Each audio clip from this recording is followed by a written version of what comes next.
Hello प्यारे बच्चों और साथियों, आप सभी का स्वागत है अपने यूट्यूब चैनल एनएमएस अड्डा पे। तो जैसा कि पिछली वीडियोस में हमने बात करी थी 35 क्वेश्चन मैथ्स के मोस्ट इम्पॉर्टेंट। तो आज हम लोग बात करेंगे साइंस के। ठीक है, विज्ञान के 35 मोस्ट इम्पॉर्टेंट क्वेश्चन। ठीक है, 35 मोस्ट इम्पॉर्टेंट क्वेश्चन आपके बात करेंगे यहाँ पे विज्ञान के, जो कि आपके नवोदय पेपर के लिए हेल्पफुल हैं, जेएनवी। और पेपर आप लोग सभी जानते ही हैं कि 8 फरवरी को है। ठीक है, तो चलिए टाइम नहीं बर्बाद करेंगे, पहले क्वेश्चन पे आ जाते हैं। देखिए पहला क्वेश्चन हमारा क्या कह रहा है। पहला क्वेश्चन हमारा कह रहा है खरीफ फसलों की बुआई कब की जाती है। तो खरीफ फसल होती क्या है, सबसे पहले जान लीजिए। तो खरीफ फसलों की बुआई, देखिए खरीफ ये आपकी फसलें कौन सी होती है, रबी, खरीफ और जैद। ठीक है, तीन टाइप्स की फसलें होती हैं। जो खरीफ फसलों की बुआई हमारी कब होती है, खरीफ फसलों की बुआई आपको यहाँ पे देखिए सर्दियों में, ग्रीष्म ऋतु में, वर्षा ऋतु में, वसंत ऋतु में। घुमा के क्वेश्चन दे दिया जाए, वरना पूछा जाता है आपकी जून जुलाई या। तो मैं सबसे पहले ये बता दूं आपकी खरीफ फसलों की आपकी बुआई आपकी होती है जून और जुलाई में। ठीक है, ये चीज याद रखिएगा। और इसकी आपकी कटाई जो होती है वो आपकी होती है सितंबर और आपकी अक्टूबर में। ठीक है, ये आप लोग ध्यान रखिएगा। और देखिए इसी को आपको बोलते हैं कि शरद ऋतु। ठीक है, देखिए इसमें आपको बोलते हैं शरद ऋतु या मानसून। ठीक है, तो आपका क्या शरद ऋतु बोलेंगे या मानसून बोलेंगे, तो आपका क्या हो जाएगा वर्षा ऋतु में। तो ऑप्शन नंबर सी इसका राइट आंसर। आपका अगर मानसून भी लिख के आ जाता है, ठीक है, मानसून या शरद लिख के आ जाता है तो वो भी होगा। ठीक है, देखिए अगला क्वेश्चन हमारा क्या कह रहा है। अगला क्वेश्चन कह रहा है निम्नलिखित में से कौन सा रसायन खरपतवार नाशक है। अब देखिए जो आपके खेतों में खरपतवार होते हैं, जो बड़ी पत्तियां होती हैं, उनका नाशक विनाश कैसे किया जाता है। देखिए यूरिया तो आपकी फसल को उपजाऊ बनाने के लिए डाली जाती है। ठीक है, यूरिया आपकी क्या होती है, उपजाऊ होती है। एनपीके भी आपकी क्या होती है, ये भी आपकी फसल को उपजाऊ, उसको पोषक तत्व देती है। अब कंपोस्ट भी जो होता है ये भी आपके पोषक तत्व। तो बचता क्या है हमारा, तो ये बचता है 2,4-D। तो यही हमारा होता है खरपतवार नाशक। अब 2,4-D हमारा होता है क्या, T4D हमारा होता है डाइक्लोफेनेस्टिक एसिड होता है। ठीक है, तो ये चीज याद रखिएगा, ये हमारा क्या होता है ठीक है, डाइक्लोफेनोस्टिक एसिड हमारा ये कहलाता है। तो ये हमारा जो बड़ी पत्तियां होती हैं उनको नाश करने में, विनाश करने के लिए प्रयोग किया जाता है। ठीक है, खत्म करने के लिए। अब अगला क्वेश्चन देखिए हमारा क्या आ रहा है। अगला क्वेश्चन हमारा देखिए क्या है, मिट्टी को उलटने पुलटने एवं पोला करने की प्रक्रिया को क्या कहते हैं। भैया देखो खेत में अगर जब हल चलता है, जब उसकी जुताई होती है, बुआई में क्या हुआ, बुआई में आप सिंपल से देंगे और कटाई में सिंपल काट लेंगे। जब जुताई होती है या ट्रैक्टर से करते हैं, या पहले जमाने में बैल वगैरह से करते थे, तो आपका क्या होता था, जुताई होती थी, उसमें क्या हो जाता था, जबकि जो मिट्टी होती थी वो उलटती पुलटती थी और उसको पोल टाइप बनाया जाता था। तो वो हमारी प्रक्रिया क्या कहलाती है, जुताई की। ऑप्शन नंबर सी हमारा इसका राइट आंसर हो गया। ठीक है, फिर आपका बोला गया है धान की फसल के लिए कौन सी मिट्टी उपयुक्त होती है। तो धान की फसल के लिए आपकी कौन सी मिट्टी उपयुक्त होती है। देखिए पहला ऑप्शन दिया गया आपका बलुई मिट्टी और दोमट मिट्टी, लाल मिट्टी, चिकनी मिट्टी। और जब धान की फसल होती है, धान हमारा क्या, धान की जब फसल होती है उसमें क्या होता है, पानी की सबसे ज्यादा आवश्यकता होती है। तो इसीलिए हम लोग चिकनी मिट्टी यूज करते हैं। चिकनी मिट्टी इसलिए यूज करते हैं, चिकनी मिट्टी या यूज कर लेंगे या आपकी मटियार यूज कर लेंगे, मटियारी जमीन बोली जाती है, या मटियार दोमट मिट्टी बोली जाती है, क्योंकि ये आपकी पानी को लंबे समय तक इसमें रहता है। तो इसीलिए, और धान को सबसे ज्यादा पानी की आवश्यकता होती है, इसीलिए आपकी ये हो जाएगी चिकनी मिट्टी। ऑप्शन नंबर सी हमारा राइट आंसर हो जाएगा। ठीक है, फिर अगला क्वेश्चन हमारा क्या कह रहा है, कह रहा है आपका देखिए गोबर की खाद। ठीक है, गोबर की खाद किस प्रकार की खाद है। तो गोबर की खाद आपकी क्या होती है, गोबर की खाद आपकी होती है एक रासायनिक हो गई, या जैविक हो गई, या हरित खाद हो गई, या इनमें से कोई नहीं। और जैविक गोबर की खाद आपकी क्या होती है, नेचुरल खाद होती है। ठीक है, तो ये आपकी क्या हो जाएगी, जैविक खाद। ठीक है, ऑप्शन नंबर बी हमारा इसका राइट आंसर हो गया।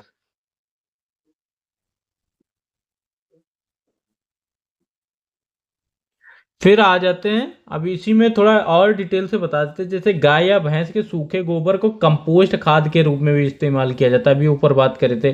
तो ये खेतों को जमीन को हरियाली बनाती है। और गोबर की खाद को नम मिट्टी में मिलाना चाहिए कभी भी।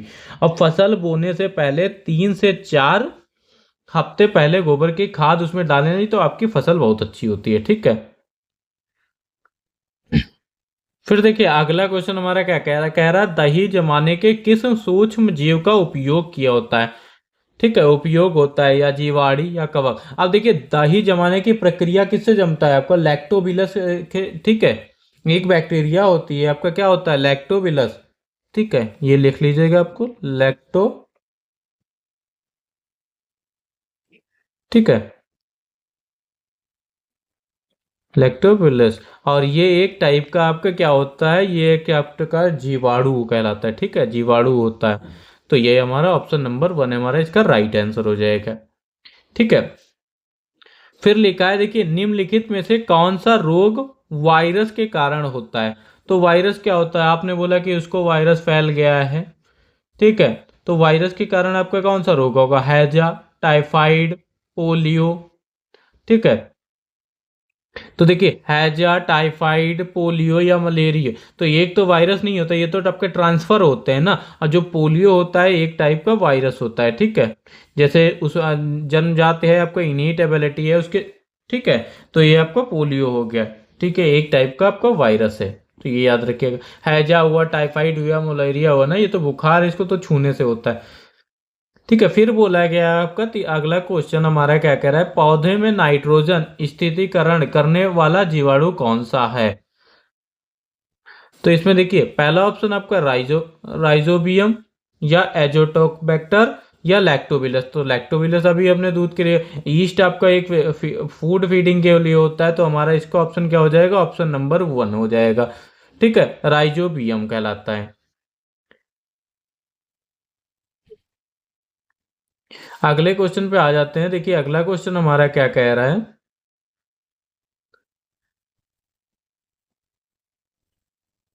आपका बोला गया निम्नलिखित में से कौन सा प्रतिजैविक है। तो आपका क्या कह रहा था, सबसे पहले समझिए। अब देखिए हमारा प्रतिजैविक होता है क्या है, सबसे पहले जान लें प्रतिजैविक क्या होता है।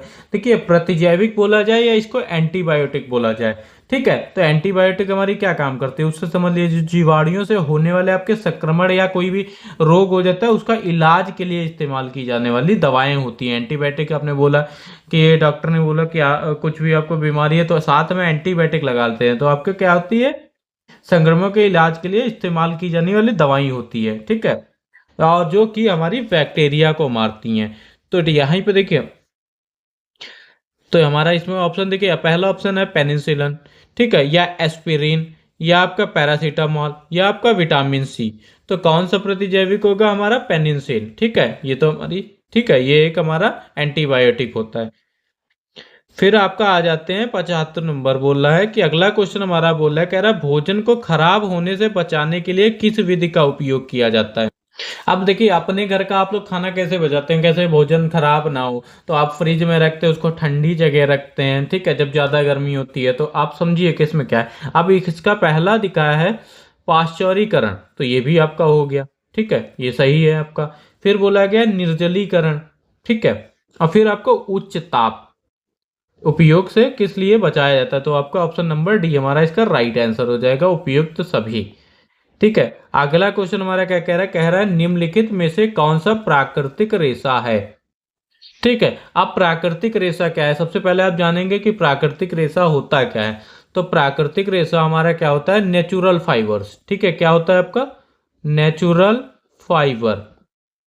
ठीक है, नेचुरल फाइबर हमारा क्या होते हैं, वे रेशे होते हैं जो आपके पौधों, जानवरों या भूवैज्ञानिक प्रक्रियाओं से मिलते हैं।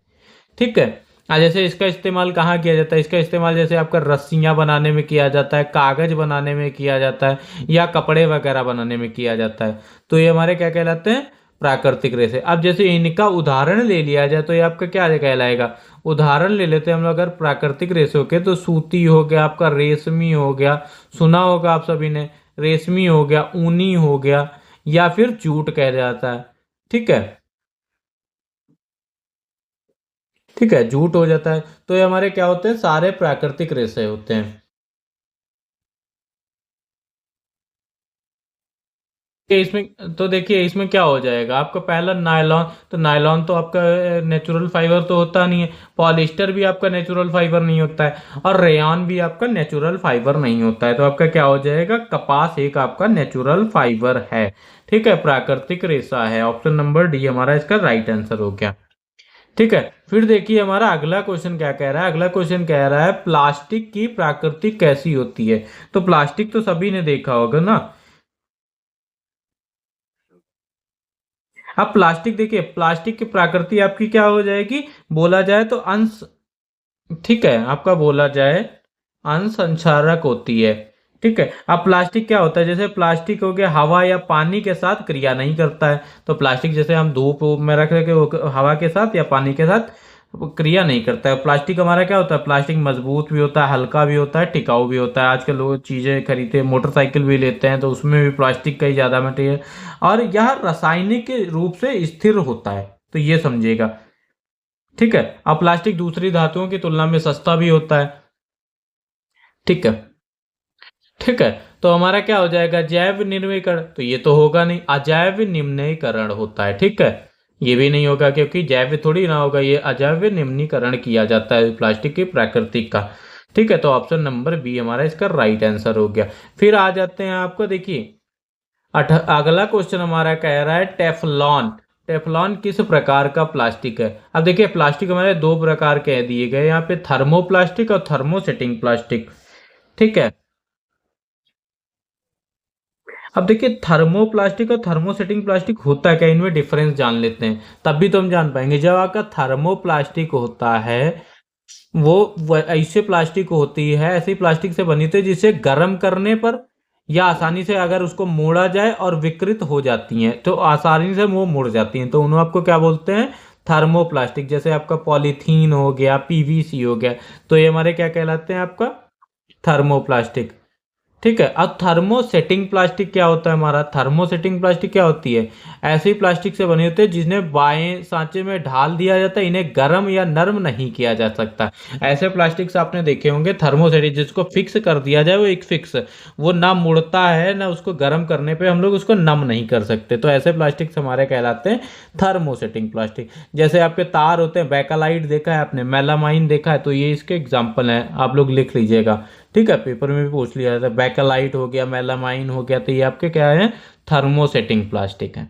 ठीक है, थर्मोप्लास्टिक आपके पॉलीथीन, पीवीसी और टेफलॉन भी हमारा एक थर्मोप्लास्टिक है। इसका क्या हो जाएगा, ऑप्शन नंबर वन हमारा इसका राइट आंसर हो जाएगा।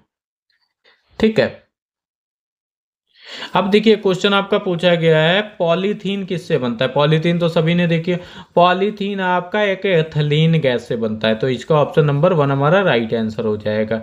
ठीक है, एक हाइड्रोकार्बन होती है आपकी एथिलीन गैस। ठीक है, इसका रासायनिक सूत्र भी आप देख सकते हैं अगर आपसे पता हो। ठीक है, एथिलीन का C2H4 होता है। ठीक है, ये हमारा इसका रासायनिक सूत्र होता है। ठीक है, आप देखिए प्लास्टिक प्रदूषण को कम करने का क्या उपाय है आपका, ये तो सभी लोग आप लोग बता देंगे। ठीक है, कह रहा है पुनः चक्रण या उसका रिसाइकलिंग करी जाए या उसका कम उपयोग करा जाए, तो ये तो हो नहीं सकता आपका, ये भी आप नहीं कर सकते। ठीक है, ठीक है, आप देखिए उसका कम उपयोग करें। पॉलीथीन का अगर हम लोग कैरी बैग्स का यूज करने लगे कि ठीक है, अब हम लोग प्लास्टिक बैग्स को कम करके, तो ये तो हमारा ऑप्शन सही हो जाएगा। आप पुनः चक्र आपका रिसाइकिल करके, ठीक है, रिसाइकलिंग करके किया जाए तो ये भी आपको फायदेमंद है। जैसे आपकी प्लास्टिक की बॉटल्स हैं उनके रिसाइकिल करके फिर से वही दूसरी चीज प्रोड्यूस कर जाती है, तो ये भी आपका फायदे। ठीक है, तो ये भी आपका एक उपाय है। फिर आपका वैकल्पिक सामग्री का उपाय, अगर दूसरी प्लास्टिक की जगह हम लोग दूसरी चीज का यूज कर रहे हैं, ठीक है, तो ये भी आपका तो हो जाएगा। इसका ऑप्शन क्या हो जाएगा, उपयुक्त सभी। ठीक है, प्लास्टिक प्रदूषण को कम करने के लिए ये आपका पुनः चक्रण कर सकते हैं, कम उपयोग कर सकते हैं प्लास्टिक का, और वैकल्पिक समय अलग अलग मटेरियल्स यूज कर सकते हैं। ठीक है, ऑप्शन नंबर डी हमारा राइट आंसर है। अगला क्वेश्चन कह रहा है आपका निम्नलिखित में से कौन सी धातु कमरे के तापमान पर द्रव्य अवस्था में पाई जाती है। ठीक है, लोहा तो आपका पाया नहीं जाता है, तांबा भी आपका नहीं पाया जाता है, सोना भी आपका नहीं पाया जाता है, तो आपका क्या होगा? ऑप्शन नंबर सी हमारा पारा। ठीक है, पारा का आपका टेम्परेचर जो होता है कमरे की धातु के तहत द्रव्य अवस्था में पाया जाता है।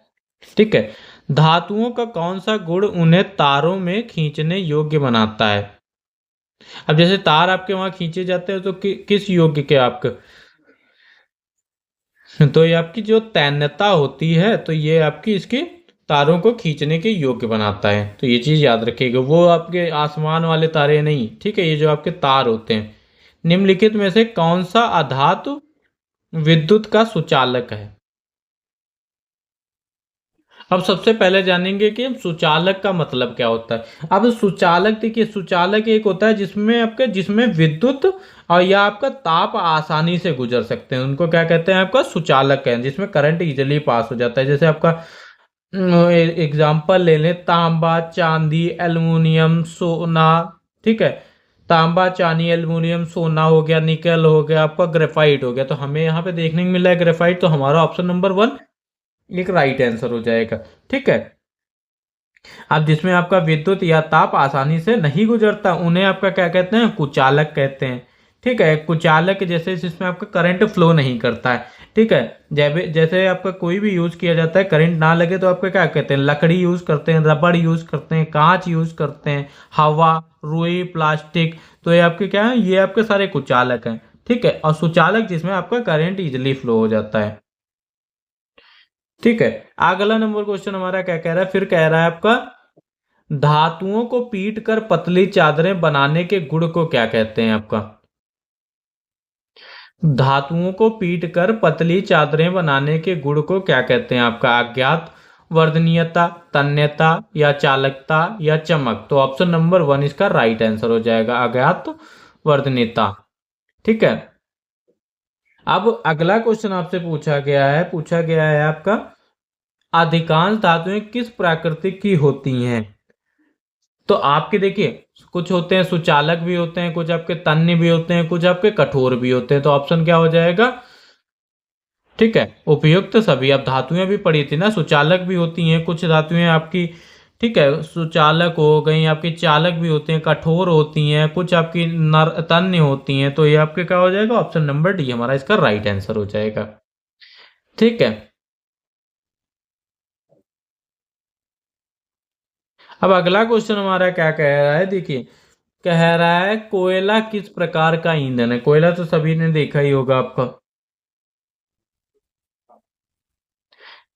ठीक है, एक आपका होता है नवीनीकरणीय, एक आपका अनवीनीकरणीय, उपयुक्त दोनों, इनमें से कोई नहीं। ठीक है, देखिए इसका ऑप्शन तो आपका हो जाएगा अनवीनीकरणीय। ठीक है, पर हम कुछ बातें जान लेते हैं कोयला के बारे में। जैसे कोयला आपका क्या है? कोयला आपका एक ठोस जीवाश्म ईंधन है जैसे। ठीक है, और मुख्य रूप से कार्बन और हाइड्रोकार्बन से मिलकर बना होता है। कोयला आपका किससे बना है?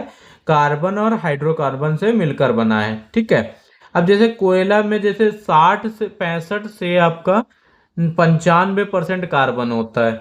ठीक है, अब कोयले में हाइड्रोजन, सल्फर, ऑक्सीजन और नाइट्रोजन भी आपका पाया जाता है। ठीक है, ये चीज याद रखिएगा। अब कोयले का इस्तेमाल आपका कहाँ के ये तो सभी को पता है, जैसे बिजली उत्पादन में सबसे ज्यादा किया जाता था। कोयले का इस्तेमाल परिवहन में किया जाता था पहले जमाने में, आपका ट्रेन। अब कोयले के खनन से जुड़ी कई खतरे होते हैं। ठीक है, ये चीज याद रखिएगा। तो इसका ऑप्शन नंबर बी हो जाएगा हमारा। फिर आपका बोला गया पेट्रोलियम। ठीक है, फिर आपका बोला गया है पेट्रोलियम के प्रभाजी आसवन से कौन सा उत्पाद प्राप्त होता है? पेट्रोलियम से आपका क्या प्राप्त होता है? डीजल, तो डीजल भी प्राप्त होता है, पेट्रोल भी प्राप्त होता है, कैरोसिन भी आपका प्राप्त होता है। ये तो आपके मुख्य रूप हैं, पेट्रोल, केरोसिन, डीजल, ये आपके काहे के हैं? पेट्रोलियम के। तो ऑप्शन हो क्या जाएगा? ऑप्शन नंबर डी हमारा इसका राइट आंसर हो जाएगा, उपयुक्त सभी। ठीक है, फिर आपका बोला गया है प्राकृतिक गैस का मुख्य घटक क्या है? ठीक है, प्राकृतिक गैस जो होती है आपकी नेचुरल गैस होती है, उसका आपका क्या घटक होता है? मीथेन। ये तो सिंपल है, आपके लिए पेपर में आ जाएगा। ठीक है, मीथेन एक हमारा प्राकृतिक गैस का मुख्य घटक है।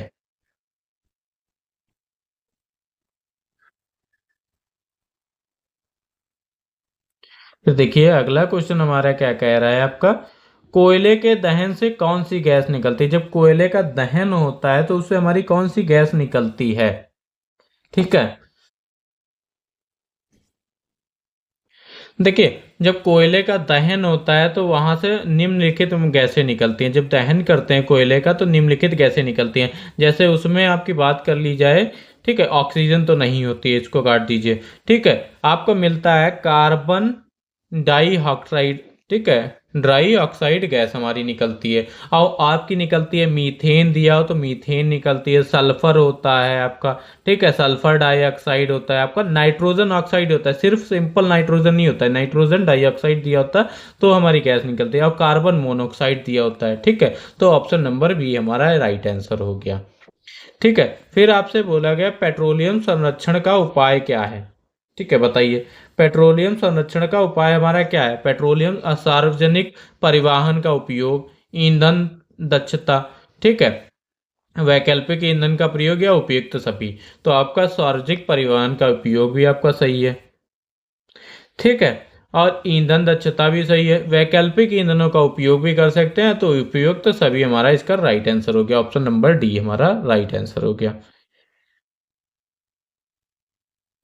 अब देखिए यहाँ पे जान लेते हैं कि हमारा प्रकाश संश्लेषण होता क्या है। फोटोसिंथेसिस जिसको बोलते हैं, आप सभी लोगों ने सुना। जैसे आपके जो होता है पेड़ पौधों द्वारा सूर्य का प्रकाश, ठीक है, कैलोरोफिल तथा जल की उपस्थिति में भोजन बनाने की एक प्रक्रिया को आपका क्या कह लेते हैं? प्रकाश संश्लेषण बोलते हैं। ठीक है, जैसे आपका बनता है, जैसे आपका ले लिया CO2, ठीक है, प्लस H2O, और ये आपका क्या है? क्लोरोफिल। ठीक है, क्लोरोफिल आपका, और सूर्य का प्रकाश। ठीक है, ये आपका CHRO क्लोरोफिल, और ये आपका सनलाइट। ठीक है, सनलाइट। फिर हमारा प्रोडक्ट क्या बनता है? देखिए C6H12O6 plus O2 plus H2O। ठीक है, ये चीज ध्यान रखिएगा, ये हमारा प्रोडक्ट क्या बनता है? आपका ग्लूकोज बनता है। ठीक है, प्रकाश संश्लेषण वो होता है जो पेड़ पौधों द्वारा सूर्य का प्रकाश, क्लोरोफिल तथा जल की उपस्थिति में भोजन बनाने की प्रक्रिया को हमारा कहते हैं प्रकाश संश्लेषण। ठीक है, ये हमारा ग्लूकोज फॉर्म होता है एज अ प्रोडक्ट। ठीक है, ये याद रखिएगा। जब ये देखिए अपने आप प्रोसेस हो रही ना, इसमें हम लोग भौतिक परिवर्तन थोड़ी ना हो रहा है, ये हमारी क्या हुई? रासायनिक परिवर्तन। अब सनलाइट हमें मिली, ठीक है, वहां से अब पेड़ पौधे द्वारा भोजन बनाने वाली प्रक्रिया को हम लोग कह देते हैं, ठीक है, प्रकाश संश्लेषण। तो ऑप्शन नंबर बी हमारा इसका राइट आंसर हो गया। ठीक है, केमिकल, रासायनिक परिवर्तन। अब देखिए कह रहा है आपका आटे से रोटी बनाना किस प्रकार का परिवर्तन है? तो सबसे पहले देखिए उत्क्रमणीय परिवर्तन और अनुत्क्रमणीय परिवर्तन। हाँ, भौतिक परिवर्तन और रासायनिक परिवर्तन तो हमें सभी को पता ही है। ठीक है, तो आपका उत्क्रमणीय परिवर्तन क्या होता है? जैसे जिस परिवर्तन के विपरीत परिवर्तन भी हो सकता है। ठीक है, कोई भी, हम जैसे एक चीज बन गई उसका विपरीत परिवर्तन भी कह सकते हैं, उसे आपका बोलते हैं उत्क्रमणीय परिवर्तन। जैसे जैसे हमने लिया लोहे की सलाई का चुंबक, ठीक है, बनाना, और उसी चुंबक बनी सलाई को गर्म करके उसी चुंबकीय गुण संपन्न करना, तो ये क्या हो गया? हमारा एक उत्क्रमणीय परिवर्तन हुआ।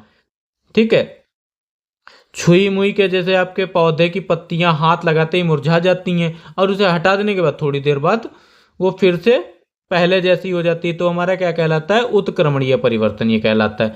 और अनुक्रमणीय परिवर्तन हमारा क्या होता है? जिन परिवर्तन के विपरीत परिवर्तन नहीं हो सकता।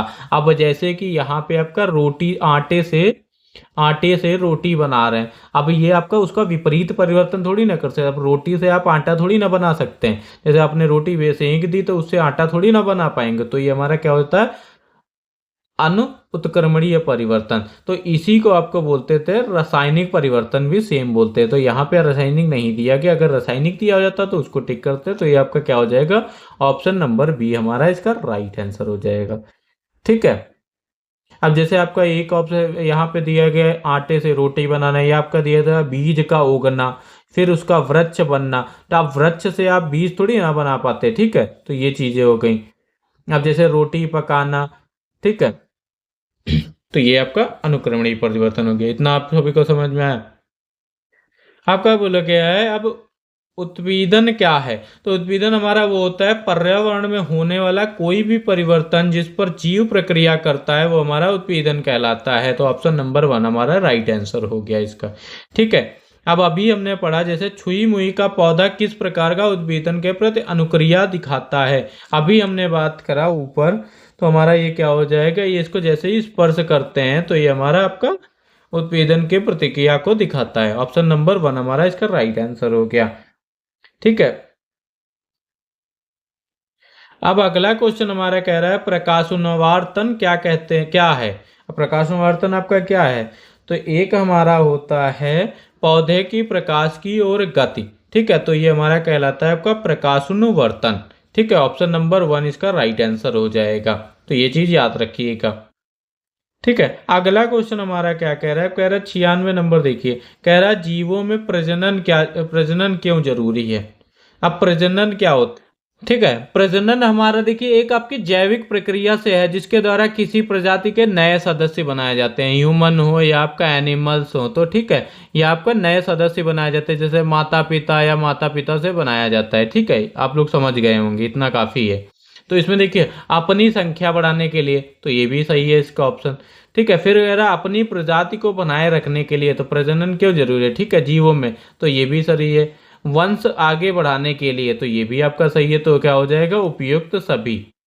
ठीक है, तो ऑप्शन नंबर डी हमारा इसका राइट आंसर हो जाएगा।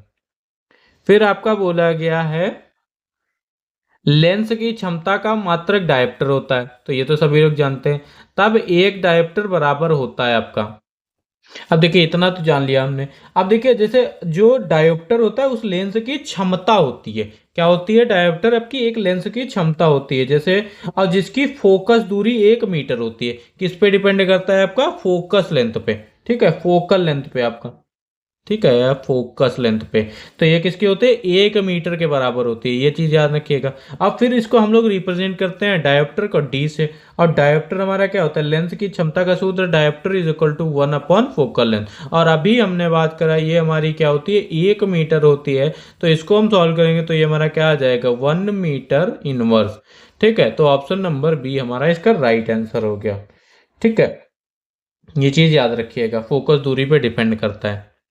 अब देखिए अगला क्वेश्चन हमारा बोला गया है यदि उत्तल लेंस की फोकस दूरी f है तो 2f दूरी पर रखी वस्तु के प्रतिबिंब की प्राकृतिक होगी।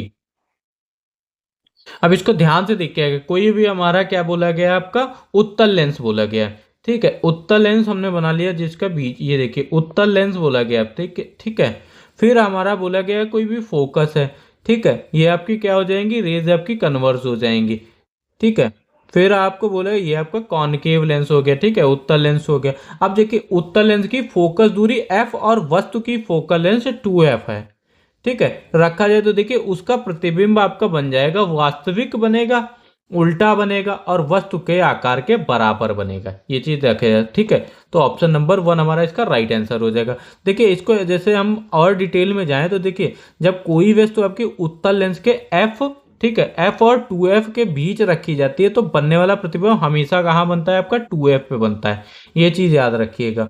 ठीक है, परे होता है, और इसका प्रतिबिंब हमेशा उल्टा, वास्तविक बनता है और उल्टा बनता है। ठीक है, अब वस्तु के आकार के बराबर होने के साथ साथ छवि के, ठीक है वस्तु के आयामों से भी बड़े से भी हो सकता है। ठीक है, ठीक है, आई होप सभी को समझ में आ गया होगा। अब फिर बोला गया आपका सामान्य दर्पण की क्षमता होती है।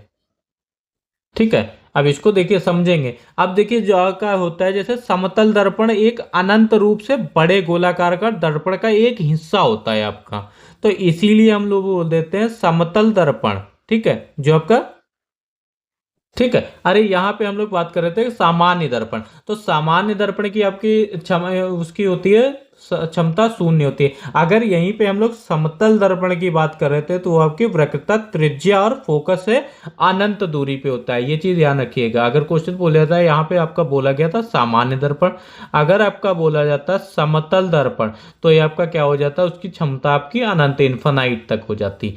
ठीक है, फिर अगला क्वेश्चन हमारा दिया गया है, बोला गया आपका, अब देखिए कैलामाइन धातु, कैलामाइन धातु का ऐसे क्या है आपका, कैलामाइन और कॉपर, एल्युमिनियम, जिंक, आयरन, तो ये आपका क्या हो जाएगा, ऑप्शन नंबर सी जिंक। ठीक है, आई होप सभी को समझ में आए होंगे। तो जिसने अभी तक लास्ट वीडियो नहीं देखी वो जाके जरूर देख लेगा, मैथ्स के 35 इंपॉर्टेंट क्वेश्चन। ठीक है। तो और अपने दोस्तों के साथ भी वीडियो को जरूर शेयर करिएगा। आई होप सभी को वीडियो अच्छी लगी होगी। तो मिलते हैं अपनी नेक्स्ट वीडियो के साथ मैथ्स के 35 क्वेश्चन। ठीक है, थैंक यू।